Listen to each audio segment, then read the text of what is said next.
I just finished having a great conversation with someone around meditation. And so I just thought I would continue the riff on that really and talk about it and share some things. And as I talk about meditation, there's a couple things that are important. One is that your practice, your meditation is between you and your guru, your teacher. And so if anything that I say contradicts what your teacher has told you, stick with what your teacher has told you. It's not that I'm wrong necessarily in what I'm saying. It's just that what I'm saying is not for you if it disagrees with your teacher. And so let me preface that with that very important point. Meditation is really, it's in a sense, it's relationship. It's relationship with our conscious self, with our real self, or if you're a bhakta or a practitioner of devotion, it's between you and the beloved, the divine. And both sets of names are perfectly fine to use. But there is one commonality in it, and that is that the sages say that realization, coming to know our nature, coming to know who we are, what we are, that it is not that it is the only effect that has no cause. So in one sense, that means that it will happen when it happens by the grace of the divine. Or it will happen when it happens, when all these magical pieces come together within you and you just have one of those aha moments. I used to experience those in physics class in college. I would sit there completely bewildered for several days in a row, having no idea what the teacher was saying and not understanding anything about it. But I would be doing the homework and just doing it in a very rote way. And then I just had that experience, all through college. At some point, you go, oh, I get it. Okay, perfect. That's realization like that of a smaller thing, of course. And so in your meditation, it's not a process of doing. Understand that you are not the doer. You are making yourself available to the divine, if you want to call it that, or to the ultimate reality, if you want to call it that, or to God, if you want to call it that. That you are making yourself available to pure love in all those aspects. That's the nature of what you're opening up to pure love. And for you to know that within you, in a sense, your realization is already done. Suzuki, a great Buddhist teacher, he says that the Buddhist does not sit to realize, but the Buddhist sits to realize that he's already realized. So this is not a doing. It's not a process. And your realization is not an ideal state that's going to happen at some point in the future. Your realization will happen in the same moment that you're sitting in now. Everything that you need for meditation is in you already. There's nothing else to know. In meditation, we're really just sitting to know who we are. And the beginners, as beginners, we're often very tempted to say, well, obviously, this is who I am. But indeed, this is only who you are at this moment. When you fall asleep tonight and you dream, you're going to be dreaming that you are someone else.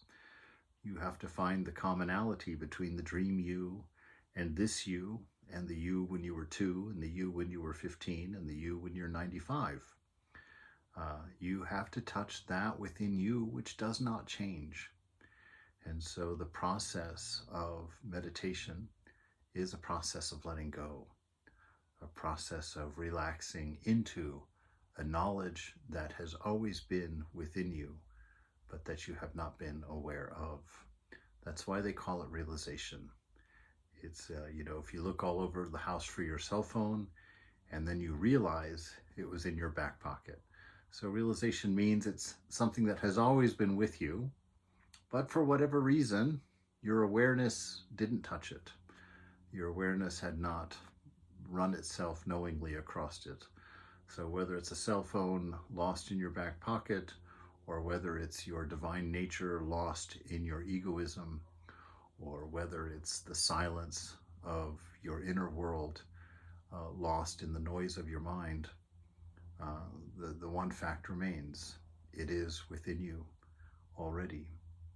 And in silence, most of our effort is in silencing the mind to allow for realization, or to allow a realization of realization.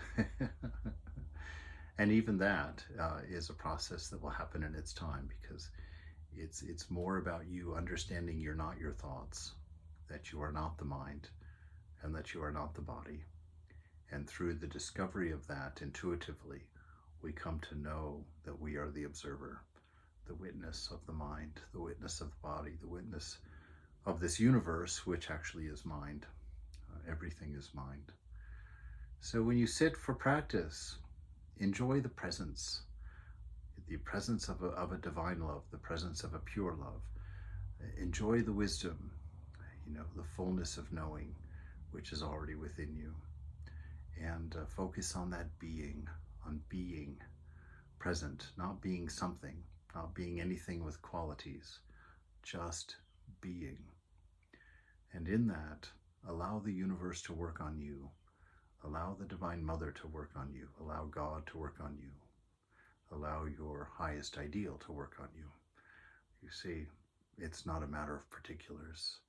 It's a matter of a common reality to all of us. So any set of names is fine.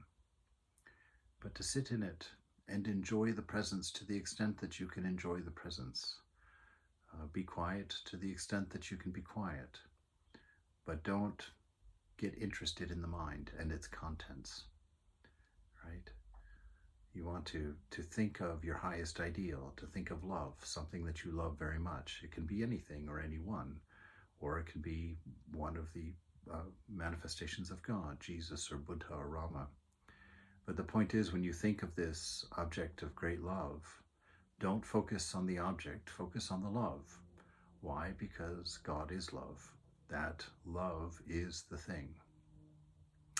And so whatever reflects that love to you is not the important thing, it's the love itself. So look at a picture of your beloved Jesus, or your beloved Buddha, or beloved Ramakrishna, or the beloved Holy Mother, and that love that you feel, that is Mother, right? And the mantra indicates that, allows that to manifest.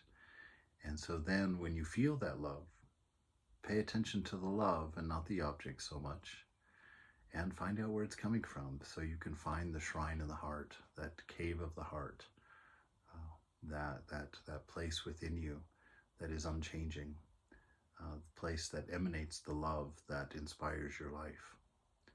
And learn to sit in that place, enjoy that place, be inundated with that place. Don't think about it, don't ruminate on it, don't calculate it, don't analyze it. Just allow it to be without any disturbance. And do that as often as possible, as often as you have time for, and with as much quality and love as you can. It's not the quantity, but the quality of that sitting that is important. So run with that. May you reach your highest ideal.